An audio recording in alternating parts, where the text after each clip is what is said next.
Good morning, everyone, and welcome back to another edition of the Red River Roundup right here on 446 Sports. My name is Marshall Leffler. I'm your host. We are presented, as always, by the Gridiron Football USA All-American Game that's taking place right here in Central Louisiana on December 30th. This morning, it is, what day is it? November 22nd. Been up late, back up early again. We are through two rounds in the LHSAA playoffs, and the final eight have been determined in all eight brackets. So those teams will be practicing next week during Thanksgiving, most likely playing on Black Friday. And we will try to peek all over the state this morning as we get you ready for those quarterfinal matchups. And we've heard it a lot. The measuring stick of an elite program is if you're practicing during Thanksgiving week. So some teams are able to do that. A couple upsets, if you call them that, based on seeding or what people thought might happen in some of those games took place. A few overtime games took place last night, and just it was a blast for everybody keeping up with these scores throughout the evening. Just to kind of see. Some of those big matchups, some of those surprising games, and some of those dominant programs that continue to dominate. So we'll go around the state throughout the show this morning and talk to all our experts, as we usually do, try to recap some of those regional round games and try our best to get some early previews of some of those quarterfinal matchups. What we'll do this morning to start off is just run through every score. We can probably start to cover those a little easier as games basically cut in half every week going through this tournament. So let's start off in Division I non-select. Ruston gets a win over Westgate. They roll to the quarters. They're going to face Southside. The Sharks took down Terrebonne last night in Lafayette. So Ruston and Southside in the quarters. Central Baton Rouge, the defending champ there, they roll over East Ascension, and they will face off against Zachary, the 13 seed Zachary, over the 4 seed Denham Springs Yellow Jackets. So Central and Zachary will meet up in the quarters. Ouachita Parish goes down to Destrehan, gets a 2-point victory.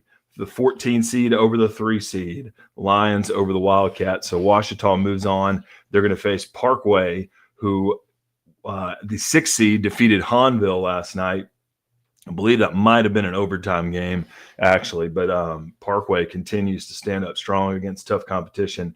And both teams kind of in that River Parish 5A district there, Hahnville and Destrehan, go down. So Ouachita and Parkway will meet up in the quarters. One of the surprising games of the night, in my opinion, the Bar Bucks. They have a 1-possession victory on the road at West Monroe, the 26 seed over the 10 seed. And their reward is the 2-seeded Neville Tigers, who defeated Mandeville at home 31-14. So there's our top 8 in Division I non-select. Ruston, Southside, Central, Zachary, Ouachita, Parkway, Barb, and Neville. Division II non-select. North DeSoto, easy win over DeRidder. They'll move to the quarters to face Franklinton, the runner-up from last year. The Demons with a 40-14 victory over Jennings. North DeSoto takes on Franklin. Plaquemine, they roll over Wassman and will face Cecilia. Cecilia went to Lakeshore last night, and the defending champs in this bracket get an upset win over the Lakeshore Titans. So Plaquemine and Cecilia in the second round. Belle Chase over Opelousas. This was a 7-6 ball game, and the Cardinals move on to face West Feliciana, who, as the 11th seed, got a win over Bruley. Interested to talk to Jace Lejeune in a minute about that game. A really good game up in Winsboro. Lutcher 42, Franklin Parish 41. The Bulldogs get a 10-7 upset over the Patriots, and so they'll move on to take on Iowa, who was able to get a 40-point victory over Northwest. So North DeSoto, Franklinton, Plaquemine, Cecilia, Belle Chase, West Feliciana, Lutcher, and Iowa in Division II non-select. Division III, Gina, easy win over St. Helena. Mansfield, an overtime win over Marksville. That came down to a 2-point conversion. Marksville unable to convert there, so Mansfield 62, Marksville 60. Gina and Mansfield will meet up in the quarters. Union Parish, the 12th seed, they go down to Erath, hold the Bobcats to 1 touchdown and get an upset win, 14-9. Farmers over the Bobcats. So Union Parish moves on, and for the second year in a row, they will go down to Kinder on Black Friday and take on Kinder, who got a 40-27 win over Kaplan. St. James, 40-point win over Manny. Oak Grove, 42-point win over Richwood. St. James and Oak Grove will meet up in Vacherie in the quarterfinals. Loreville with a 3-point win over Church Point. Sterlington makes easy work of Donaldsonville, so Loreville and Sterlington will face off in the quarters. Gina, Mansfield, Union Parish, Kinder, St. James, Oak Grove, Loreville, and Sterlington. Boy, that's a familiar look in Division III non-select for the quarterfinals there. Division IV non-select, Haynesville over Homer, so they move on. Jonesboro Hodge over Vinton, so Haynesville versus the 9 seed Jonesboro Hodge in the second round. Logansport, 3-point win over Welsh, and they'll face Jeanneret, who was able to get past Grand Lake. So the 4-5 matchup, Logansport and Jeanneret in the quarters. South Plaquemine shuts out West St. Mary. North Iberville gets a win over Elton. So the 6 versus 3 seed, South Plaquemine and North Iberville in the quarters. East Feliciana, tough win over Faraday. Mangum, big win over West St. John. So East Feliciana and Mangum will meet up in the quarters. So you got Haynesville, Jonesboro Hodge, Logansport, Jeanneret, South Platte, North Iberville, East Feliciana, and Mangum. Over on the select side, Edna Carr with another Catholic League rematch against Jesuit. So Edna Carr is into the quarters. They'll take on Evangel, the 8 seed, who hosted St. Paul's and got a win there. Ash holds court at home against Brother Martin. They'll move on to take on Catholic, and the Catholic of Baton Rouge Bears got a 37-14 win over Captain Shreve. So Ash goes to Baton Rouge next week to take on Catholic High. St. Aug gets a win over Acadiana. Rummel gets a win over Tioga. Aug gets a win at home. Rummel goes on the road to Tioga, gets the dub there. So St. Aug and Rummel will face off in the quarters. John Curtis, big win over St. Thomas More. They'll face off the 2nd-seeded Turlings Catholic Rebels, who got a win over Bonneville at home in the regional round. So Edna Carr, Evangel, Ash versus Catholic, St. Aug versus Rummel, and John Curtis versus Turlings Catholic in the quarterfinals. That is a great bracket. Division II select, St. Charles wins easily over Northside. They're going to take on Edie White, who got a nice win over St. Michael's. Madison Prep defeats John F. Kennedy. They'll take on U High, who took down Booker T. Washington. So it's another 4-5 matchup in the quarters. Lake Charles Prep, they get a win over Leesville. Vanderbilt Catholic rolls over Carver. So Prep and Vanderbilt Catholic in the quarters. Archbishop Shaw rolls over Haynes Academy. Loyola College Prep does the same to Bel Air. So a 2-7 matchup there. St. Charles versus Edie White. Madison Prep versus U High. Lake Charles College Prep versus Vanderbilt Catholic. And Archbishop Shaw at Loyola Prep. Division III select.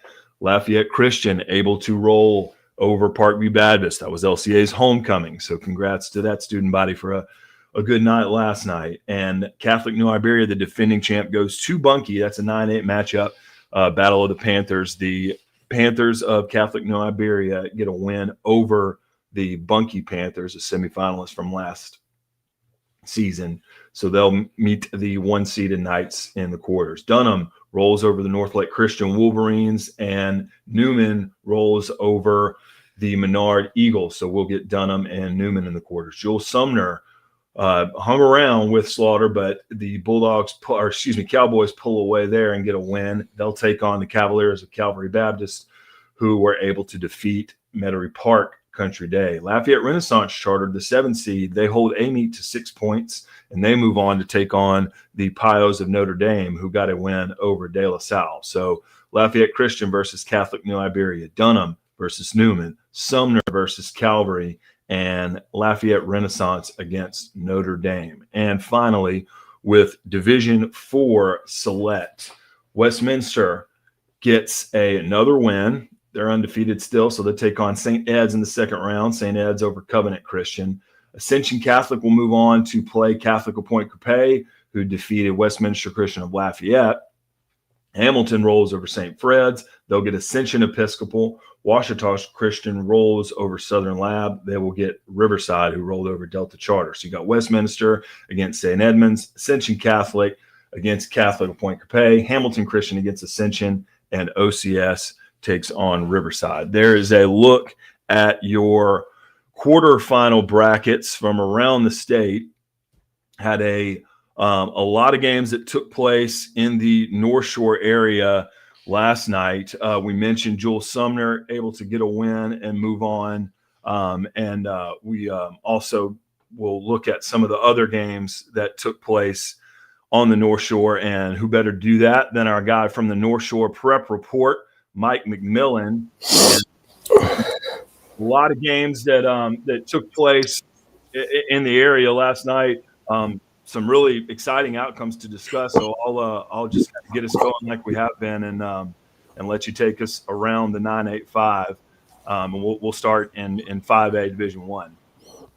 Yeah, Marshall, I got in late last night. We were obviously in Baton Rouge and long night, kind of, saying bye to seniors and stuff. But, I couldn't watch enough games last night when I got home. And the one game I couldn't find anything on was the St. Paul's Evangel game. So I'll get those stats this morning from Coach. Coach Sears will send me those over. But I think looking at the score, and this is just my assumption here, I think that this is kind of the way that St. Paul's would have had to have won it, was holding Evangel to 34 points, right? That's an accomplishment to me. And I don't know how they scored those. If I had to guess, it's not all 80-yard drives. It's probably some things that happen there, but their defense is really good. I have to say this about St. Paul's. This one's hard for me because we've seen so many of these kids for the last 3 years be really good on this stage, right? The Cody Corrales and Brennan Villa and Troy Willis Jr. and Brett West, and you can go on and on and on and on and on. Aiden Brooks, and there's names and names and names that have been really good for a long time. So, we say it all the time, all good things come to an end, and it was a great run for St. Paul's. They went up to Evangel, and from what I can see, it looks like they played a really good game. I mean, I'm not going to say if you lose by 3 touchdowns, it's a good game, but when you hold Evangel to 34 points, exactly, that's impressive, right? The next game on the list, Mandeville and Neville, I did get to watch this one in its entirety at about 1:00 this morning, and that game is a lot closer than that score. It was 10-7. Neville's up with about 5 minutes left in the second quarter. And some weird things happen. Neville ends up getting 2 touchdowns before the half, right? And then they come out in the second half, and it's a 7-7 ball game. Each team scores a touchdown.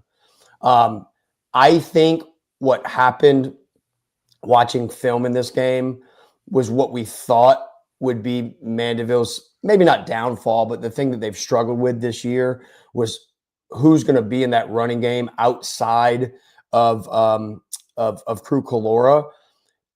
Marshall, they were essentially 5 wide this entire time. So the entire game, they're 5 wide. They did a lot of good stuff, making their passing game part of the intermediate running game. But Crew Calora played well. It's the same names. Jake Giacchetti had a couple really big catches and yards after run. Luke DeMello had a great game. Jax O'Quinn, he did get a couple carries in the backfield, played a defense as well. And I have to say this, the Mandeville defense played really, really well. They didn't give up any big chunk stuff. The thing that I noticed is when Neville did kind of, I won't say impose their will, but they ran fast on offense. They got up to the line of scrimmage quickly, and it wasn't to throw the ball, it was to run the ball. And, they didn't make substitutions, so Mandeville can't make substitutions. And when you're getting 5-6 yards of carry as a defense, I consider it kind of a good job, right? It's a stop. But when they're not making substitutions and they run that thing 10, 12 times in a series, it's really hard on your kids. But really proud of Mandeville for getting to where they did. Ben Hendricks went down in week 1, senior quarterback who was a 3-year starter. And essentially for most teams, that could have been it over.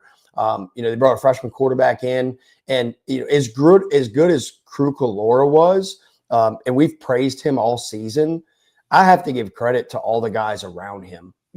Mandeville proved that they're a program, that they're not a one-guy thing. They lost Nate Shepard last year, who in my mind is, I hate to say this because I'll touch on this in a minute, but he'll be the number 1 portal running back if he goes. And, I hope he doesn't because it's what I believe in. But if he does, I think he was the best running back in the state last year. That if he's not in Mandeville and getting the pub that he needed, everybody sees that. But great job by Coach Jones and the crew. I thought it was a fantastic season for them and something to build on. They've got a lot of young guys and a lot of people coming back. So yeah, I was curious about that.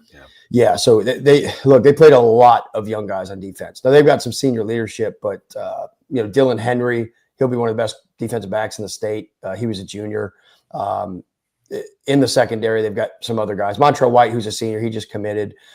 They'll lose him, and they'll lose a couple big guys in the front. But Mandeville, it seems like they got 120 kids in the program. So big off season for them, and continue to move. And then offensively, obviously, you have Crew Calora coming back for his sophomore year, which we're going to say that for the next 3 years, which sounds insane. But Crew Calora coming back for his sophomore year, and Luke DeMello and Jake Giacchetti, their 2 leading receivers, are both back as well. So, and now it's an offense where the whole offseason is predicated around, hey, now I've got a different type of quarterback who can throw it, and you can install some different things and then look for some different run game stuff. So I think that's going to be fantastic. Huge shout out to Franklinton. Coach Salt, he just wins, man. He's a guy, he's got a great group of kids. They've great seniors. We talked about this previously. They've been here before. They know what it feels like. They know what it looks like. They have a home game in round 2, which is extremely beneficial to them. They're going to head to North DeSoto, which is a monumental feat. I think North DeSoto in any division is one of the best teams in the state. But, if you're Franklinton, you've got guys, and I say in the playoffs, depth is essential. But what you see is the people with top end talent are who essentially pulls away in the end, right? And we saw that in a couple places last night. We'll go over that. But huge shout out to Coach Salt and offense coordinator Matt Hughes.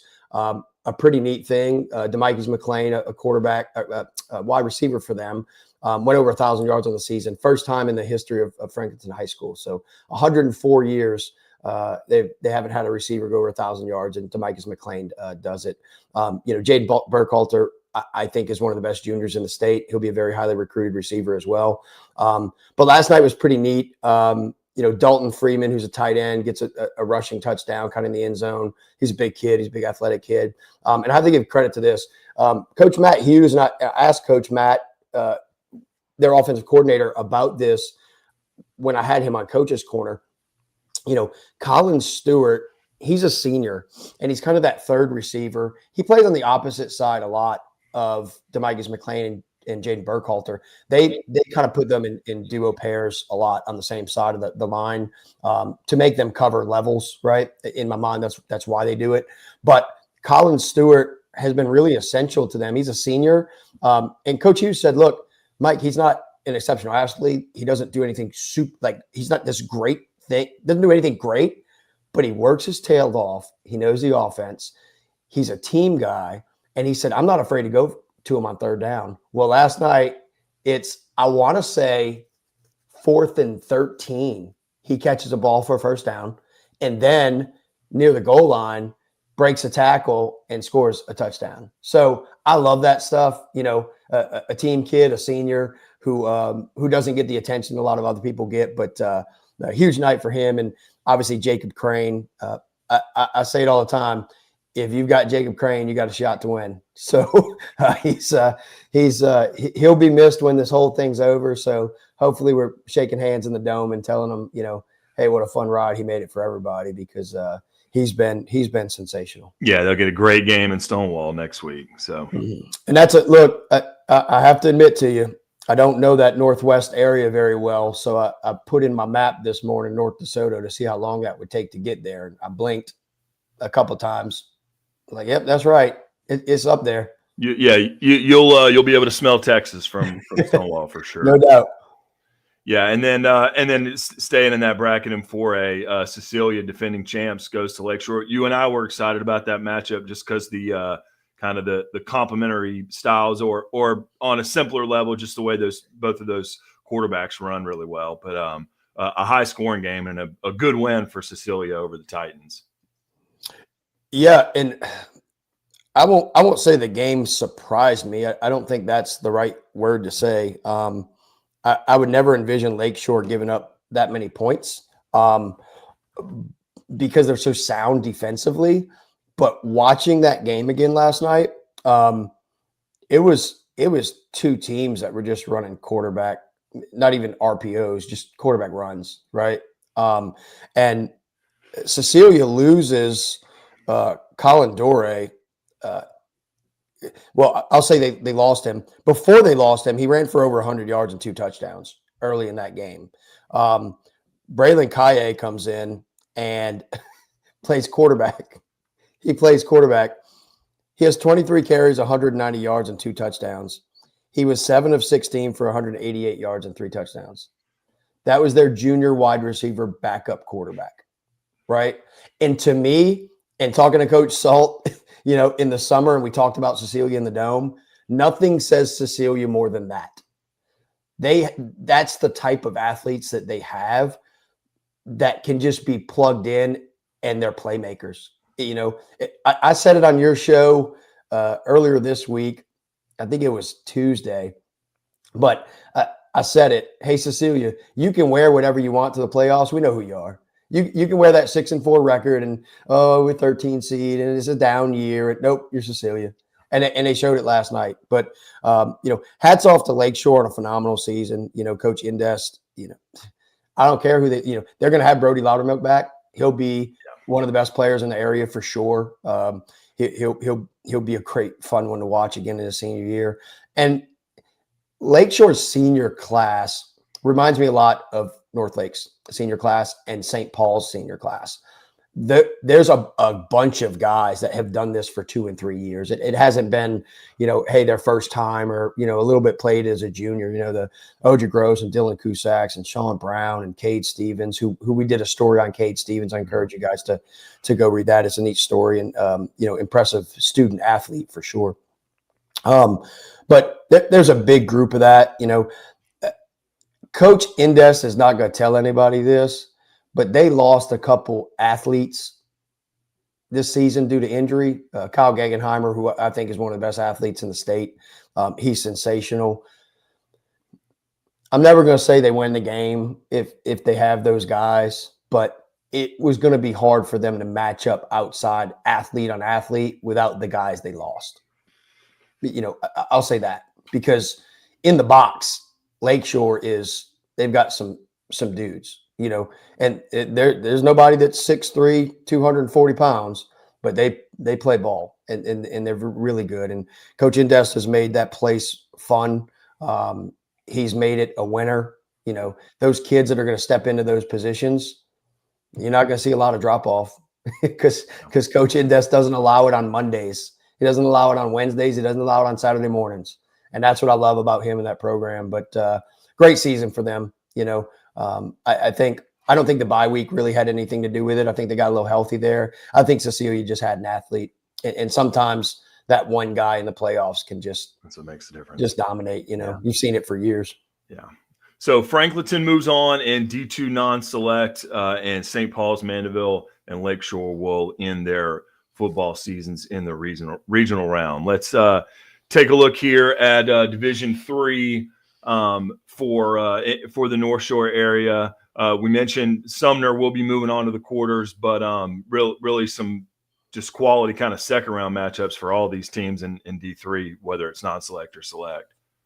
Yeah, and it's funny because we brought this up, and I had even brought up Division III Select. I believe it was late last night, and trying to kind of look at those brackets, and I went, oh my. We talked about it. I don't know that there's a better 8 teams in a single region, right? A single division than Division III Select. But first, I want to touch on I want to touch on St. Helena. Phenomenal season for those guys. They make it to the regionals there. They win a playoff game. They go to Gina, and Gina can put up 70 points on anybody. St. Helena's got some really, really talented kids. They've got some young kids that'll be back as well. I think they might be in a different district. I don't know. We've got to look at that. But they'll be exciting to watch. Their head coach this year, I think they've had 3 head coaches in 4 years, and I hope he stays because I think he's really good for those kids. He understands the culture there and speaks their language and holds them accountable. And that place can be really, really special. They've got some kids that are different. You go in those rural areas and you see some of those athletes, and the athleticism of those kids is not what I'm talking about. They're different.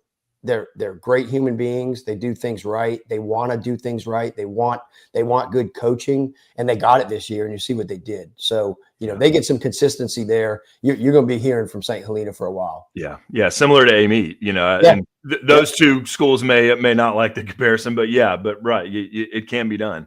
Yep. Moving on to the Dunham North Lake Christian game. The score says it all, but it doesn't tell you the story. It was an interesting game. I think defensively, Marshall, the game plan worked. Coach, gosh dog it, I'm blanking on his name at Dunham. Coach Weiner.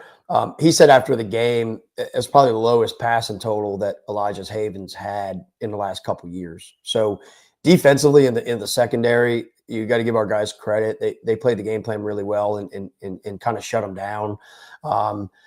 We went into that game without Aiden Riley. For those that watch on tape, he's number 30. He's probably our most important guy in offense. He was in concussion protocol from last week, so that one kind of hurt us. But we lost Trace Crane, who's kind of our leader, linebacker, fullback, within the first series.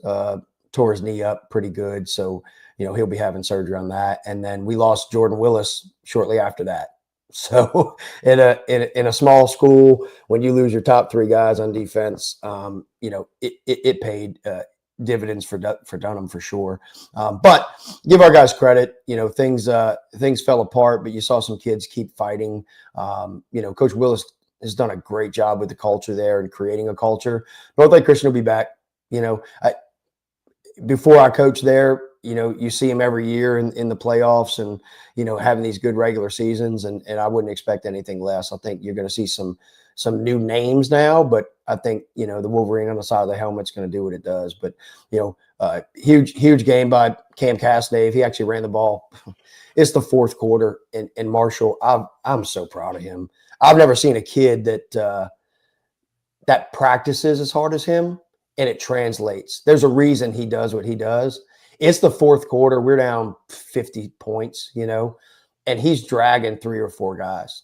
Like there's no give up, and he busted his butt. But there's a big group like that, and really proud of him. So great season by North Lake Christian. Dunham will make a run. They've got 2 kids that are my size, Marshall, number 20 and number 44 that play the defensive line, and they penetrate gaps. And you are not going to be quick enough to stop them. So it's the first time I saw it on film of what they did last night. But whoever plays them now knows, like, if you're going to pull somebody, they're going to feel it quicker than you can feel it. I promise you that. They'll get Newman next week. Mm-hmm. Yep. Yeah, and then Lafayette Renaissance getting kind of a newer program but a good coaching staff, and goes against a similarly established program in Amite, gets a win there. And look, this one surprises me a little bit because I think Amite can win this game. It's not a game that Amite can't go get a victory out of. But that Lafayette Renaissance offense is really good. So we hyped up Amite's defense all season, and now you know why, right? You went to Lafayette and you held that offense to 18 points. That's impressive. That's in my mind. That's the victory outside of the loss, but that showed who Amite was defensively, and it showed that the competition they played here was really good too, right? And those things go a long way in a program and culture, and in Amite being who Amite is. They didn't go in and lay a turd. Those guys went in and fought against one of the best teams in the state. Yeah. And you mentioned I can't wait to kind of discuss this matchup, Calvary and Sumner. But as far as Sumner holding serve at home and getting a win in the regional round, looks like, just following the score last night, that Slaughter hung around for a majority of that game. It was. I think it was 21-20. With a little bit of time left in the second quarter, and that's not surprising. Slaughter's a good football team, right? Jules Sumner, you see it a lot in the second round of the playoffs where teams come off of a bye, and it's not that you have a lull, but game speed gets you a little bit. You haven't seen it in a couple weeks, and I think that's a little bit of a byproduct of what happened. But the second half, who Jules Sumner is in their front sevens on both sides of the ball is elite. And I mean that, elite. So if a game's close, my money is on Jules Sumner in the second half to dominate the line of scrimmage. And that's what they do. And it's not because they're bigger than everybody else. Their technique in that wing tee offense, I tell people all the time, like, I love what Pope does. Pope runs kind of a tight wing tee, and it's more of a power-based wing tee, kind of like a South Lafourche ran 25 years ago. Jules Sumner has a little bit wider spread. They've got guys who pull, but their footwork, we talk in the wing tee offense, we talk about the perfect play. Every play has to be perfect. There's a lot of things that have to happen right sequentially. That I don't know that anybody teaches it better than Coach Creer. The product is you're a 3 seed. You're hosting in the quarterfinals. You're now 19-2 in the last 2 seasons, 20-2 in the last 2 seasons. You're good. Yeah. and they've got, we talk about playoff time. They've got guys who are guys. You hear me talk about Jamon Dyson all the time. If he's even, he's leaving, and he's a speedster, but he's a bigger kid too to run you over. And then Jeremiah Brooks, their fullback, he's a two-way guy. He's got 800 yards rushing on the season as well. So, and I think going into last night, I could be wrong, but I think Jamon Dyson had 14 touchdowns and Jeremiah Brooks had 13. So, and they've got a quarterback who is very athletic, and when they need to throw it, they can. They just don't need to. Yeah, well, and Calvary similarly presents that kind of matchup from what I've seen. Very physical and can pop on defense. They've got Aaron Miles, a talented back that's come on, and then got an amazing receiver out there on the outside, Braylon Huglin. And so as Hudson Price, their sophomore quarterback, kind of rounds into form, that sets up for a really good matchup between the Cowboys and the Cavaliers in the quarterfinals. And then also from the North Shore, we've got Franklinton going up to North DeSoto next week. That'll be, two teams that have made runs in that bracket. And gosh, between Sumner, Calvary, North DeSoto, and Franklinton, you'll have your work cut out for you the next few days trying to preview those games and and hype up those quarterfinals. And Marshall, look, the winner of that North DeSoto Franklinton game gets Cecilia. So kids aren't going to look ahead. They got to go win a game, but I know that Franklinton wants that again. Yeah, I know Coach and those guys want that again, but you're right. You got to go. You got to go kill the king first. It'll be fun to look ahead, and we'll do that. But it was certainly enjoyable and beneficial getting to look back to last night with Mike here and recapping Marshall, the regional round. I've got a couple Crescent City area, New Orleans area games that I want to touch on real quick. Yeah. Hahnville and Destrehan both lose. Destrehan scores late to get within 2, and I think they fail the 2-point conversion. They lose 21-19 to Washita Parish. I just call them Washita, but apparently it's Washita Parish. Yeah, either so one. There's no Either confusion there, yeah. right? There's a Washita and there's a Washita Christian, right? Same with Union Parish, Franklin Parish. That's yeah, fine. yeah. And then Hanville in overtime has to go for 2 and fails that attempt at Parkway. That was a football game. Both of those games were absolute, must-see TVs. The matchups next week in Division I Select, Marshall, are prime. I don't know. Cass says it every week of the playoffs is his favorite week, but I think the quarterfinals, when you have those 4 games, it's insane. Carr is going to host Evangel. Catholic Baton Rouge is going to host Ash. Yeah. St. Aug will be hosting Rummel, and John Curtis will be at Turlings Catholic. Wow. Find me a bad game. Yeah. Wow. Like if I could, I hope somebody plays a Saturday and a Thursday. Yeah. Yeah. I need it. Look, we said this earlier in the season. Somebody in that Catholic league who's going to finish 3rd or 4th in the Catholic league is going to make a run. Here we go. 3 teams in the quarterfinals. Yeah. Yeah. And like I said, we'll stay up way too late and get up way too early over the next few days trying to handicap those games. And and you're right. I mean, yeah, you just look at these quarterfinal rounds and it continues to bring you to the point where, gosh, I don't want anybody to lose this game. But and watch out for Rummel, man. I mean, good showing on the road last night. They did at Tioga, and they played Carr better than anybody. That St. Aug game is going to be fantastic because Rummel's a different team right now than they were 5 weeks ago too. Yeah.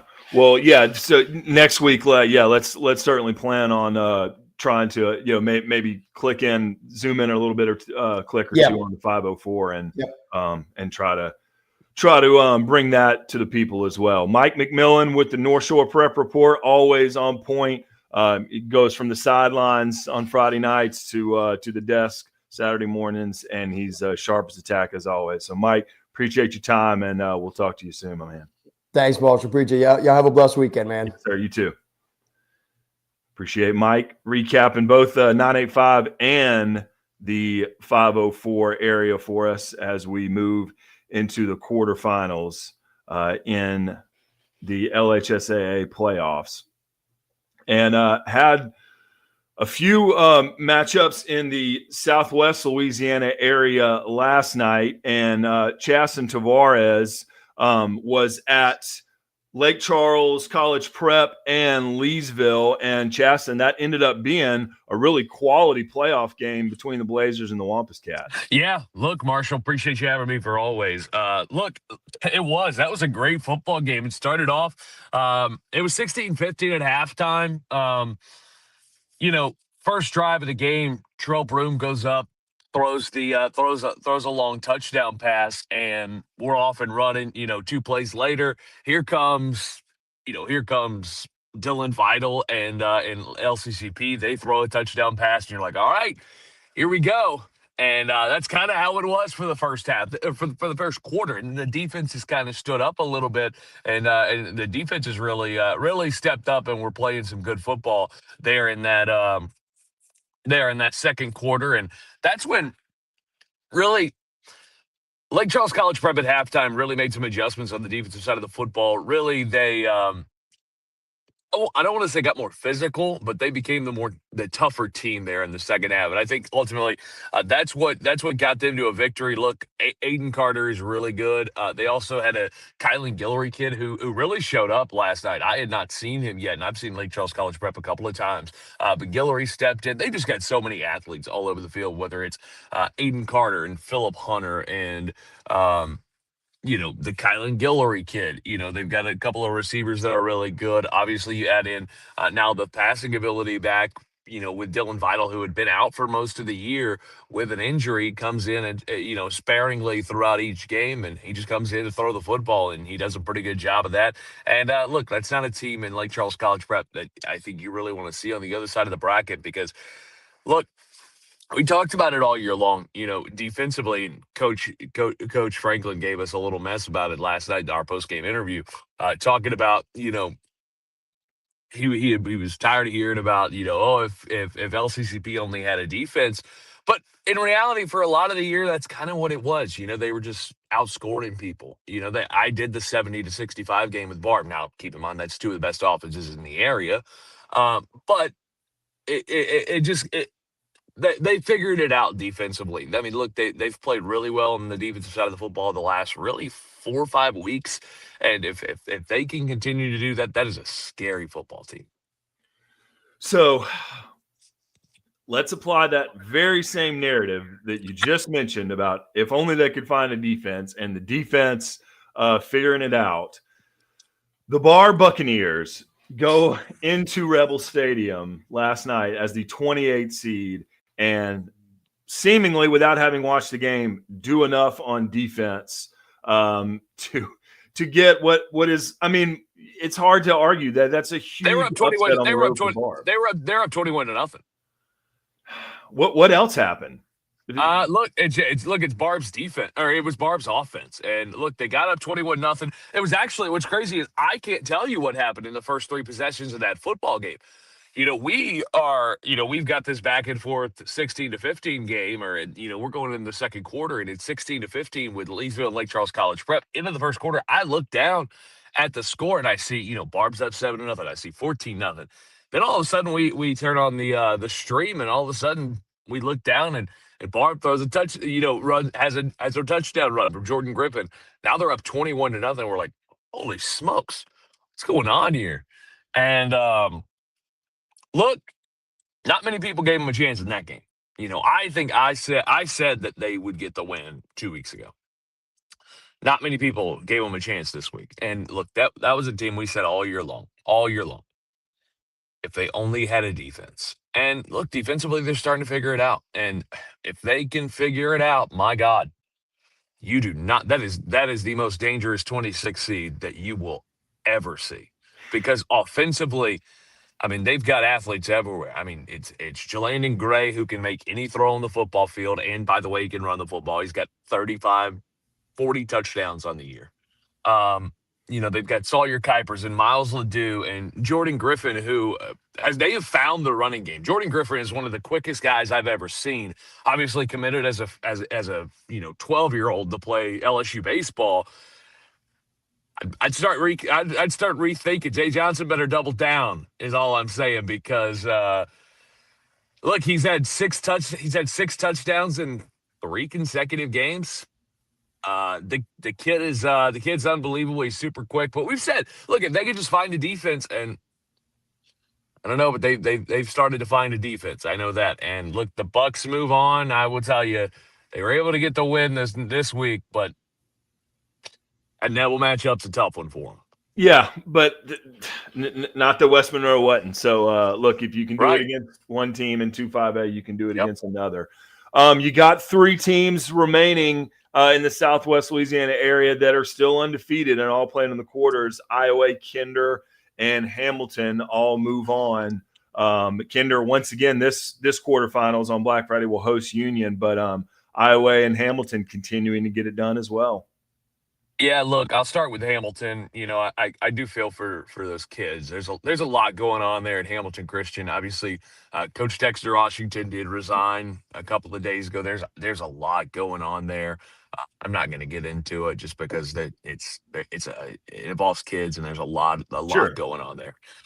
So I do feel for that situation. But on the field, the kids turned around and they went and got it done last night in the first round of the playoff. That was a game that they could have lost. That's a good St. Frederick football team, and look, they were able to go out, without their head coach, without a couple assistant coaches, and they were able to go out and get a win, and good on them. Again, it all comes down to stopping Javon Vital. Now, moving forward, that's going to be a much taller, it's going to be a much taller task to keep that going moving forward for them. Now, the other 2 undefeated teams, they're wagons. I mean, Kinder just dominated Kaplan from the jump in that one. Now they get the rematch with Union Parish. You were kind of scoreboard watching, and I don't know which one you'd rather, Union Parish or Erath. I've watched Erath a couple of times, and it's a really good football team. Oh my goodness, that's a really good That's a really good offense. They can score with the best of them. And for Union Parish to only hold them to 9 points, that was impressive. So, that will be interesting to see how that matchup plays out. Obviously, that was a quarterfinal a year ago. Can Kinder, with that explosive offense with Isaiah Thomas and company, be able to get back to it when they weren't able to right the wrong that they weren't able to do last year in that matchup? And then look, Iowa, my goodness, Northwest, they gave them a run there early, and then Iowa made it right, and they got rolling. My goodness, I mean, they put up 60 points, and against a really good Northwest team, they were able to kind of control Kavon Johnson, keep him out of the ball game for the most part of it. So look, when you're able to do that, that's a good thing. And then when you look at their matchup, you know. They were looking at a rematch with Franklin Parish in the quarterfinals. I went and did that game in Franklin Parish a year ago, and that's a dangerous 7 seed because there's so many athletes for Franklin Parish and that were coming back, and look, it was going to be their second quarter back-to-back quarterfinal appearances. They did not like how last year ended. That was a dangerous game for Iowa to play. Now they're going to get Lutcher, who Lutcher was able to go in and get the walk-off extra point, which you will not see very often. Walk-off extra point in overtime, which is bizarre. And still not sure why. And maybe I haven't watched enough Franklin Parish football to know. I haven't done enough digging, but I don't know if I've seen a team go for 2 on the to start the overtime period. Maybe they just go for 2 a lot. Like I said, some teams in those areas don't I kick don't it know very that well. about them. It's easier for them to But just go for 2. Yeah. look, it's that's going to be a fun matchup between Iowa and Lutcher. Yeah, and then you mentioned, Kinder. So a quality matchup on the either side between either ERAF or Union. Kinder, in their own right, got a good win against Kaplan in the second round in a 7-10 matchup. So, Chasten, always appreciate you recapping the Southwest region for us. And I mean, you've got several. You got 5 teams in action this week. So, what'll be the plan between 92.9 The Lake and the Pigskin Preview? Do y'all have a plan for this week for the quarterfinals?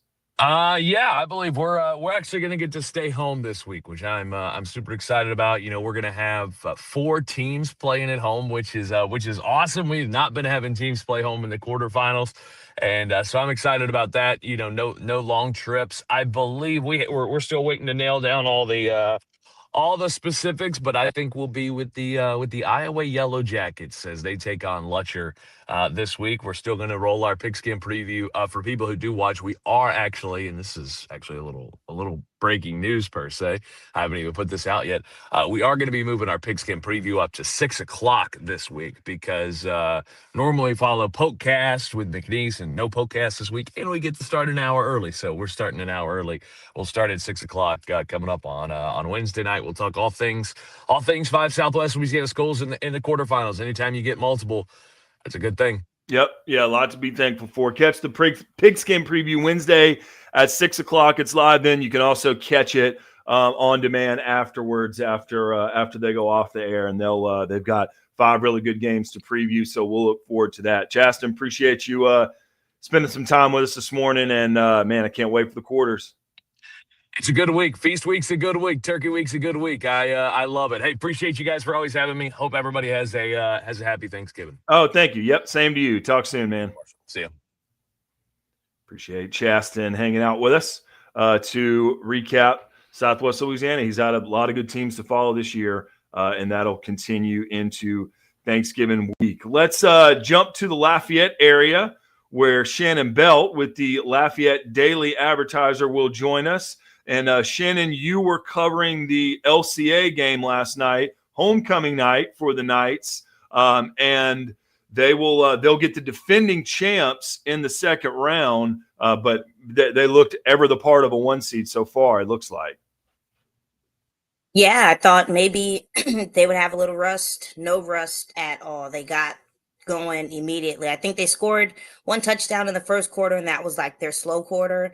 And then they started picking up. And boy, mean, even though I was glad to be there last night for their homecoming to see them play Parkview Baptist, I'm kind of like, ooh, I should have waited because now they got the defending champs coming next week.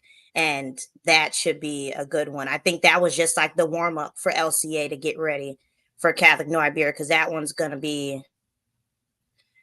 probably explosive. Yeah, I mean, Catholic had a really, really good showing on the road to go and beat a Yeah. Bunkie team that made the semis last year. And I mean, to get that kind of win on the Yeah. road was humongous. And like we said, you and I have said it, and more, people other than us have said it. Lafayette Christian, they look as good as anybody that's put on helmets and pads this season, regardless of class, regardless of division. They're rolling. They've got some very tough opponents in that bracket. But the Knights are set up to make a run. Looking at Division I real quick, I've probably bugged you about this too many times this year, but I don't know, I can't see a scenario where I'd want to face Southside in the playoffs. They're the 8th seed, but it seems like, I mean, for the past 8 weeks or, however many it's been, they haven't missed a step on either side of the ball. No, only misstep was against Acadiana, and that's probably because they do so similar of the same things, and they do have bigger bodies over at Acadiana. But other than that, man, they have been rolling, and they're hard to stop. Like, they have big backs, Justin Williams, Colin Francis, and even their quarterback is like a third running back for them, because he doesn't even need to pass to make the to make a something in the game. You know what I mean? Impact, he could make an impact with just his legs. Like against Karen Crow, they didn't pass at all. It was 700 rushing yards, and they just ran through them. And that's just like their game plan. And you have to stop them. Like, you have to have someone who's going to stand in the way and stop them big backs from coming down, and the offensive linemen as well. Another just humongous matchup. This could be a a semifinal or final game in a lot of years. Turlings Catholic, the 2 seed, you get the bye week, able to get a dominant win in the regional round, and now they get John Curtis. That game will be at Turlings Rebel Stadium. I'm sure will be figuratively on fire. And you've been able to see Turlings up close and personal this season. How close are they to just really a top elite level team that can give John Curtis a good game? And I mean, it seems like that's a toss up, and that's what we want. I think it'll still be a toss up, but Turlins will definitely give John Curtis a run for their money, and especially with them being at home. I think Turlins, even though it will be at home, I think they may be seen a little bit as the underdog, because they do have smaller players. They don't have players with a ton of stars. They don't have players doing this and that. But Alex Munoz is going to get the job done. I think he's going to lay it all out on the line, and that's probably where I'm going to be at next Friday, just to see, because I mean, Turlins hasn't lost a game yet, and I know you're over at ERAF. Once you kind of get to the playoffs, and then it could fall apart. So Turlins is going to try to hope to avoid that, but I think they have the tools to do so. Yeah, and you mentioned Munoz. I mean, he's been everything for them on offense, but they've got a lot of senior leadership on the defensive side as well. Jackson Broussard, Andrew Fruge, and some guys that really make it happen. And of course, John Curtis is, seems to be what they usually are. So, so that's just going to set up for an amazing, amazing quarterfinal matchup. And then Notre Dame, they get a really quality win over De La Salle last night. They're one of the teams that did beat Southside in the regular season. So we've talked about that bracket. They're in the same bracket as Lafayette Christian. But Notre Dame, I probably not going to tell anyone on their campus that they're not a 1 seed, because that's how they think of themselves, and they should. No, yeah, Notre Dame, I haven't seen them since in a minute, but I keep up with them on Twitter, and boy, do they know what they're doing over there too, offensively and defensively as well, with Drew Lejean, and I don't know how to pronounce their running back's last name. He's got a fancy one, but he he's another bruiser, and I think that they'll probably run through LRCA. No offense to LRCA, but I think that they already have beat them in the regular season, and they may put up a better fight this go round. But I think Notre Dame will be a definite contender to make it to that Final Four and to hang around with the LCAs and the Catholic New Iberias. But boy, yeah, they're another team that could definitely make a deep run because they've got the history, they've got the coaching, and they've got the speed on their offense as well. One team I do want to ask you about, and shame on me for not asking you previous, but I don't know if you've been able to scout this team at all or learn anything about them. But Loreauville has a quarterfinal matchup against Sterlington. They typically, I mean, LCU's best defensive player right now played at Loreauville in high school, and they continually churn out talent. Have you been able to get a read on Loreauville at all? Because that's a great game against Sterlington. Yeah, I seen them against who was that? Jeanerette. They did lose, but they were close to snapping Jeanerette's win streak when they were on it. Their quarterback, I didn't get to see their quarterback. That's what the difference is. So I haven't seen Blake Del Compre in person because he was out that game. But with him, boy, they could get going. And I think a lot of people thought Church Point was going to come in there and upset them, and they were like, no. We're not going to let this happen. And Blake was a key party. I think he threw for 2 touchdowns. He rushed for 2 touchdowns as well, finished with 4 in total. And even though defensively they couldn't stop him from it being a back and forth match, they locked in at the end and they churned it out. So I wouldn't be surprised if they go to Sterlington and give them a run for their money and possibly pull off that upset. Because like you said, they do churn out stars on the next level. I think even the Grambling State quarterback is from Loreauville, true freshman, stepped in, and he's been doing great stuff over there. Yeah, so I mean, a lot of Lafayette teams, or Acadiana area teams, I should say, did end their season last night. St. Thomas More, ERAF, and a few others. So you got a few games left to cover, but a lot of Lafayette teams did end their season last night. Before we get you out of here, and look, I have to congratulate you on this. I wanted to see that article on your top 25 basketball players so much that I had to get a subscription to the Lafayette Daily Advertiser. So salute to you. I was dying to see, who you were, who we need to watch out for in that area. But without giving too much away, just give us a quick peek into your work, into looking into some of those hoopers that are really getting started this couple of weeks here. Yeah, basketball season, it snuck up on me a little bit, It always but does, yeah. I'm ready for it. Yeah, it always does. But it's a lot of talented players, even a lot of players who are getting D1 looks. Like I know there's a kid from Northwest who's got a couple offers, one from ULM, kid also from Catholic New Iberia, tallest kid I may have seen in a while. I think he's 6'7". No pun intended, but I think he is actually 6'7". And he's got an offer from Troy University as well. So there's a lot of talent. There's a lot of talent in this area. That I know last year, for at least the last 2 years that I've been, looking over the area, they haven't been able to snag a state championship because it does get tough once you get over to Lake Charles. But there's going to be some teams who really are going to make a run. And STM, even though they're going to look a little different this year, they're also going to be a team that gets pretty far just because the coach they have and the history they have, So that's another team. It's going to be a good one. Yeah, it'll be interesting to see what teams, what teams kind of rise from the ashes. But it was really beneficial to be able to check out that article and learn about some of the players that will go a long way to make some of those decisions about how those teams do. So do what I did. Follow Shannon online, and she does a lot of great work for Lafayette Daily Advertiser, and also is on the move all week long for 337 Prep. She was there for volleyball,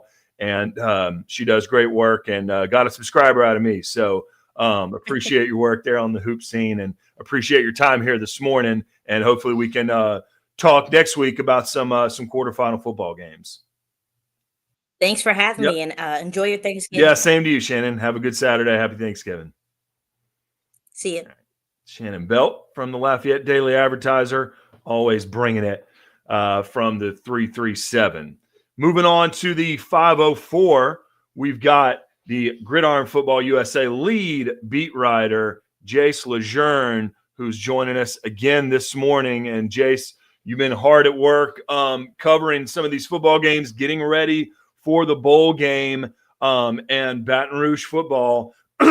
Again, a huge part of the conversation. Again, during Thanksgiving week, few games I want to get into, but let's start with Catholic High, specifically their win in the regional round. And if you don't mind, as someone who just lives right down the road from Ashes Stadium, your early thoughts on the Bears and Trojans in the quarterfinals.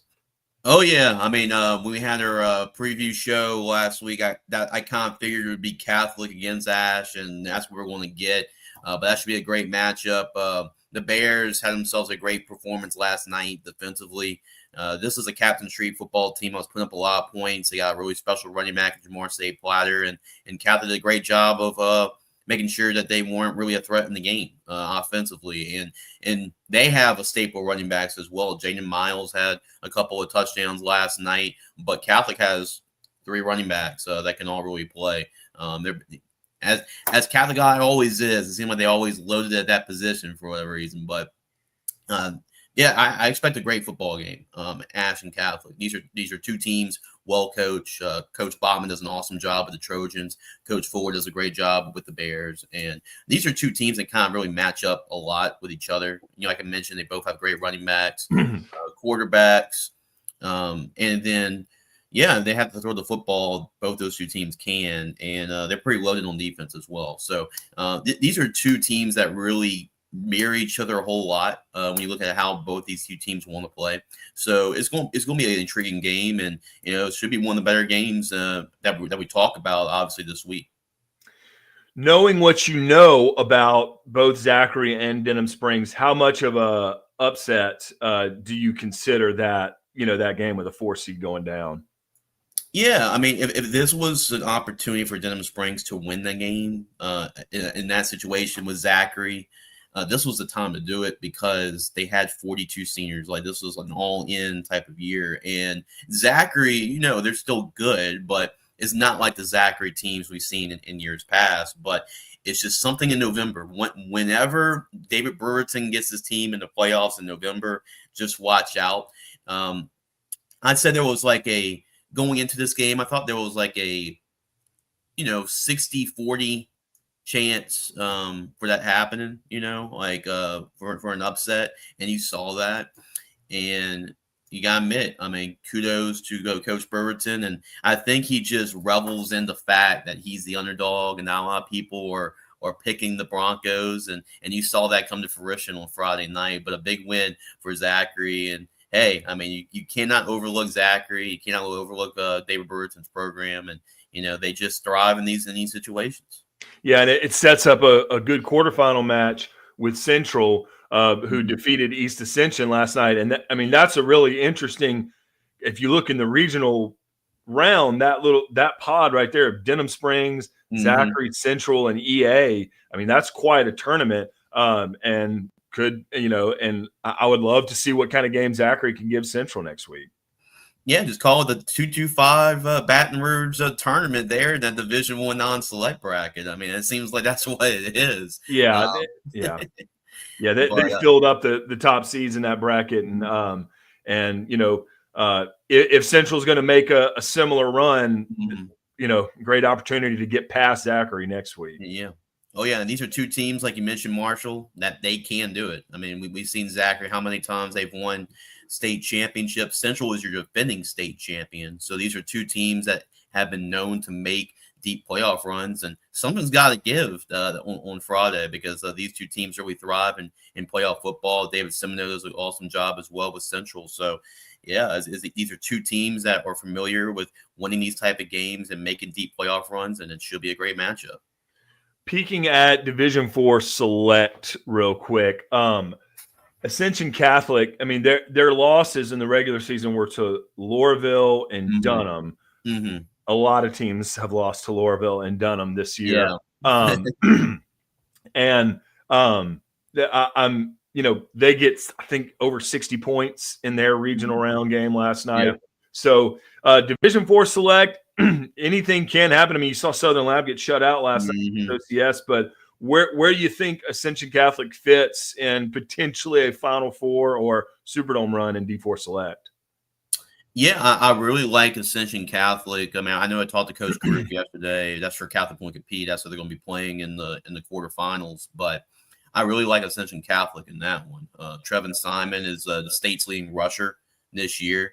Ascension Catholic's got a really great offensive line, and they got some good skill weapons that they need to throw the football if they need to. But, they're going to rely on the ground game and their offensive line. They can score some points. You saw that there against St. Mary, put 61 points on the scoreboard. And that was the St. Mary's team I saw in person the previous week against St. John, and I was pretty impressed with that St. Mary football team, especially on defense. So for them to score 61 points on St. Mary's is pretty impressive. So I know for one thing, that's going to be a high-scoring shootout between them and Catholic Point Compete, because Catholic Point Compete can put up some points as well. So expect a lot of points, but I do like Ascension Catholic's ground attack and how they're able to move the football. So, yeah, I think this is a team that can definitely make the semifinals and threaten to get in the dome. One game, and got to get your thoughts on him. Bruley had just been on an absolute tear, and they go against a West Feliciana team who saw early in the season they had Ash week 1. Yeah. So they kind of parlay a decent seed and some tough competition and to an overtime win over Bruley. That's a great win for the Saints. Yeah, it really is. And we actually called me and Spencer for Red with the LGSA Network. We had our show on Tuesday previewing on the matchups, and we called it. We thought West Feliciana. Now, I got to admit, I took a hit yesterday with a lot of these games. West Monroe losing. We all did. Franklin Parish losing. ERAF losing. Yeah. So I took a hit yesterday. But some of these I got right, and that was one of them. But, yeah, kudos to Coach Terry Monitor for what he's done in his first year with West Feliciana. And they had to come back in this one. I believe they were down by 17 last night, and they came back and won that football game against Bruley. So kudos to Coach Terry Monitor and West Feliciana in getting that victory. And, I didn't really see, this surge from West Feliciana, especially at the beginning of the season when they lost to Ash and how that looked like. But man, you gotta give them credit, and you are allowed to get better over the course of the season, and that's what the Saints did. They've obviously gotten a lot better. They're playing their football at the best time, and you've seen this, Marshall, with a lot of these teams. Like, they haven't been like the dominant team all year long. Just look what Barb's doing right now, and they're going on a run right now as a 26 seed. So it's a matter of just playing your best football at the right time. That's what West Feliciana is doing. Yeah, Washita, another example of that. Win the games when they count. Dunham, they've got a matchup against Newman next week. They'll get the winner of Catholic New Iberia and Lafayette Christian. Again, that's another four-team pod right there. That's pretty daunting. But I've asked you about Dunham a lot just because their scores have been so impressive on the offensive side of the ball. But they do have defensive guys as well, and it's not just you and I talked this week. It's not just Haven on offense. No, it's not. You have, and I've seen Dunham twice this year. I saw them in their win against Ascension Catholic, and I called their game against Episcopal this year. They are not just Elijah Haven. Their receivers, they're loaded at receiver. I mean, Jarvis Washington, he's a South Alabama commit, big 6'4" wide receiver. You have Richard Montgomery, who played defense throughout his prep career, but has moved to offense, and he's been great. I mean, he's been a dynamic wide receiver, probably a wide receiver one from pretty much almost any other school, but he's on the same team with Jarvis. But Chris Thomas, you go and look, even their running backs, Trevor Heyman, Colin Pugh, guys like that, like they were about 4 or 5 deep at receivers. So, and it really helps when you already have like a number 1 quarterback in the country in Elijah Haven. So it helps to have him. Now you got all these skill weapons you could throw the football to. But I'm really impressed with Dunham this year. I know they had some injuries in the backfield and had to play some of their linebackers at running back, but there's not really a whole lot of weaknesses on this team. I mean, Elijah Haven, the receivers, the defense is really good. I mean, I don't think this defense gets talked enough about how good that side of the ball really is. So all of that putting out all together, like I still believe this could be Coach Weiner's best football team he's had done. All right, my weekly game of try to stump Jace here. I'm going to just throw two random matchups at you. Not random, but throw two matchups at you in the quarterfinals and get your early thoughts on this. Sure. North Iberville going on the road to take on South Platte, the defending champion in Division IV non-select. Another really good game that I can't wait to see how it plays out. Jules Sumner at Calvary Calvary at Jules Sumner in Division III select. Early thoughts on either one of those games? Yeah, we talk about North Iberville. I got a lot of flack from Bears country because I did pick them to lose at Elton.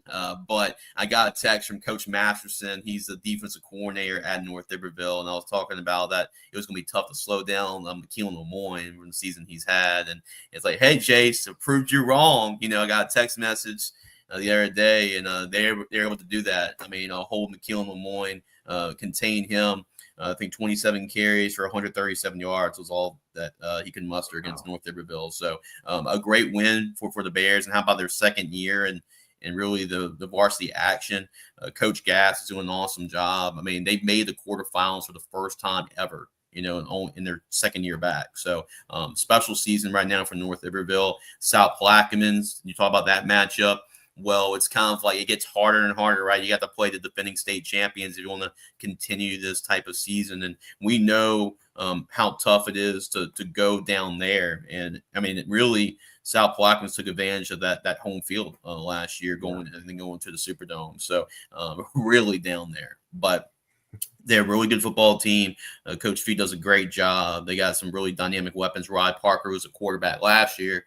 He's a quarterback this year. So they got some really good offensive players. They're physical. They're tough. That should be a great matchup. And then what was the other one? Sumner and Calvary. Okay. So, yeah, Sumner is a great season. And it's kind of conflicting styles there because it's basically whoever wants to play their style of football is going to win.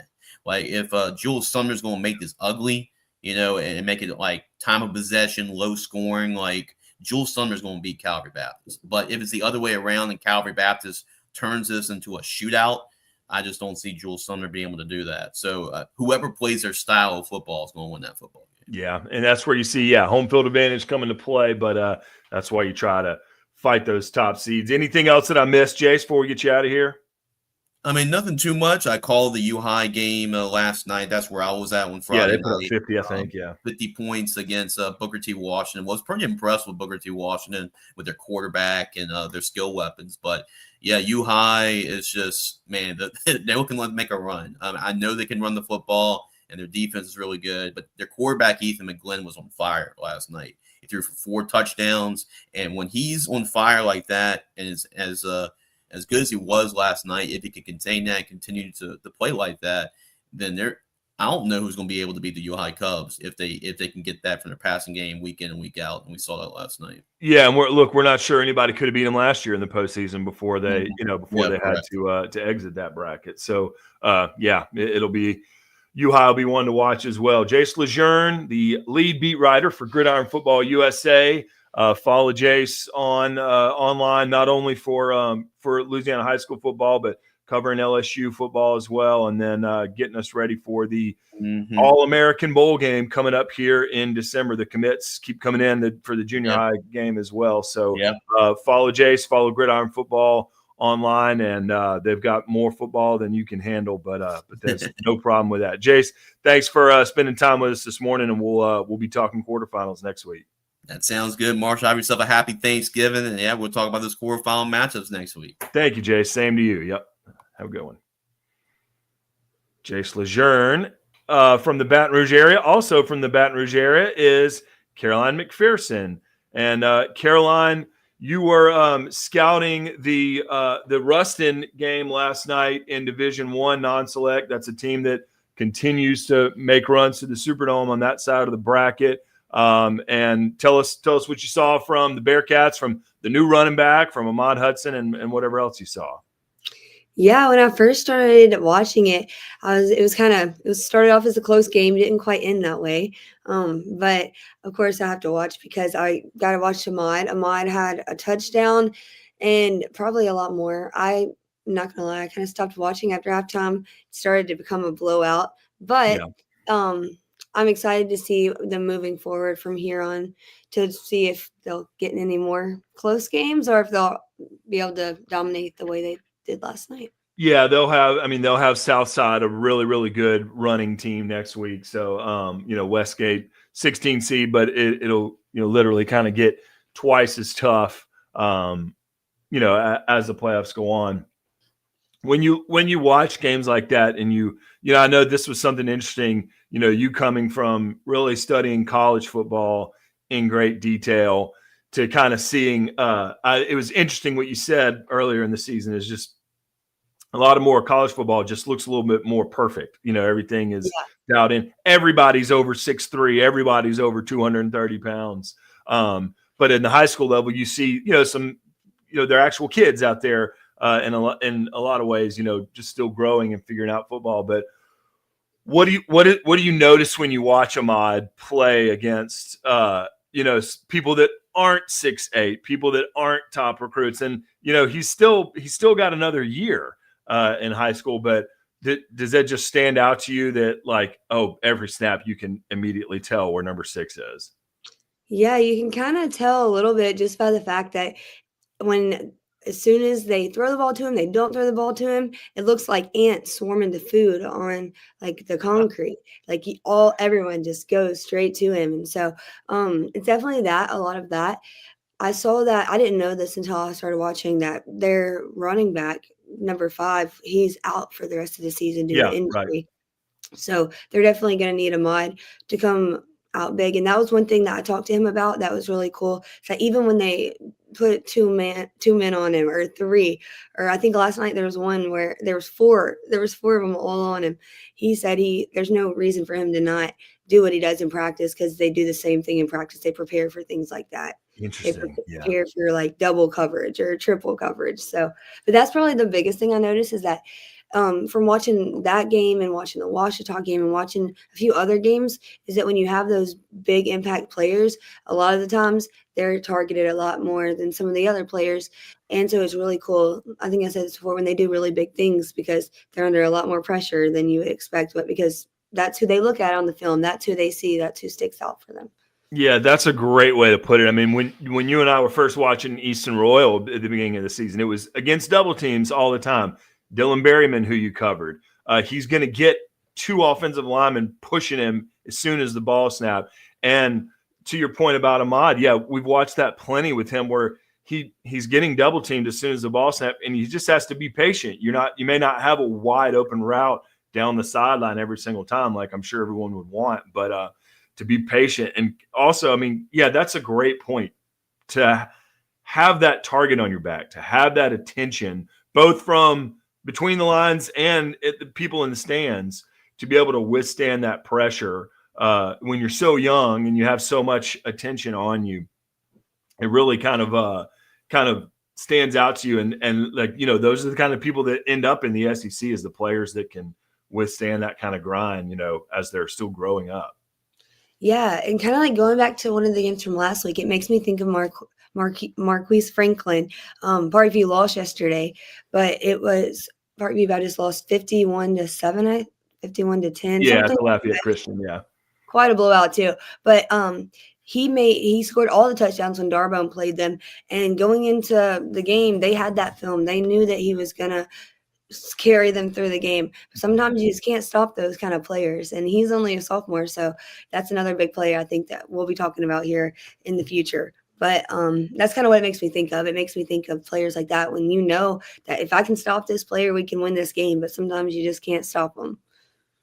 That is definitely the case in football. It's also a huge part of a lot of basketball games, is trying to stop that one player. So As the shoe squeaking on the hard court has gotten a little bit louder as we move through November, have you kind of ramped up your coverage of basketball as well? Yes, I have. So I'm sure you probably saw this. If you didn't, I'll tell you. So LSU actually just hit the record for the most 100-point games in a row. Yeah, I And the saw that. record was set by the LA Tech team that Kim Mulkey played on, which is kind of cool too. And that year they went on to win the national championship. So fingers crossed, but we can already see, although LSU's schedule, they're not playing SEC teams right now, and it's kind of a little weaker schedule, but I think it's still impressive that every person on our roster, from the bench all the way to the starters, we're so deep, and we can have everyone scoring the ball. We're not just having one player score 25 points or 30 points. We're having a player score 19 and another player score 19 and a player score 12. So it's really interesting. I've been so into that. They actually don't play again until Friday. Next Friday they play, I think it's Duke. I think they play Duke next Friday. So, actually it might be, I don't know. I have to look at the schedule. I'm telling you, that's the one thing about basketball is there's like games every day. Constant, So yeah. on my website, I've been trying to keep up with, like, I got ahead. So I have the whole week schedule posted for the SEC games, and the scores are also by the week, but I can't promise that they'll be updated right after the game ends because there's about 5 a night. So It's a lot. Yeah. Yeah. I deal with the same thing trying to cover basketball. But you do such a great job with that, and keeping up with your website. And also, Caroline, just having, I'll say this, like 2 weeks in a row recapping high school games. It's interesting to see the things that you see because I think you're seeing the game. Like you're not noticing anything different than like a lot of us who claim to know what we're talking about do. So, I mean, you've taken to this so naturally, and the things that you recognize in a game, it's super insightful and encouraging to see as as you're a student, beginning to cover these games because you're, like I said, you're seeing it. You're seeing the same things we're seeing, and it's super helpful to have your knowledge from not whatever sport it is, football, basketball, or anything, softball, whatever it is. You're able to see these things and bring good insight for them. So it's great to hear from you, and I can't wait to see how the website and the other work that you do online is an extension of your knowledge of these sports because you seem to get better and better at it each week. So hopefully you're enjoying kind of as you call it, nerding out on all this stuff as much as we do. I am. Well, thank you. I'm glad I put in a lot of work, so I'm glad it feels like it's paying off. Yeah, it's a lot of work, but people love to consume it, and it's fun. It definitely it can keep you motivated because I'm probably going to spend some time at a basketball tournament today watching because it's exciting stuff, and we love cover it. Caroline McPherson is the founder and publisher at SEC.com. If you enjoyed what she's done from the football season, stay tuned all throughout basketball season because she'll have a lot more there as well. Caroline, thanks for recapping the Ruston game with us, and let's see if we can do it again next week to recap another quarterfinal game in the football playoffs. Of course. Thank you so much. Have a great day. Yep. Happy Thanksgiving. We'll talk to you soon. Yes, sir. Thanks to Caroline McPherson, who founded and is the publisher at SEC.com. And we are through the regional round into the quarterfinals. 8 teams remain in all our brackets. I want to thank everyone who spent time with us this morning. Mike McMillan, Chasten Tavares, Shannon Belt, Jace Lejeune, and Caroline McPherson. Thanks to everyone for watching out there. Hope you enjoy your Saturday and stay tuned all over the state this week. We'll continue coverage of these quarterfinal games and do our best to figure out who's going to end up in the Superdome in just a few weeks. So we've got some teams that get to practice on Thanksgiving Day and play on Black Friday, and we'll be super excited to follow those with you as well. So stay tuned to 446 Sports and the Red River Roundup. We'll keep you caught up all the way to the Superdome. I want to thank everybody for watching, and hope you all enjoy your Saturday and have a great Thanksgiving week. This is Marshall Leffler, and you've been watching the Red River Roundup on 446 Sports.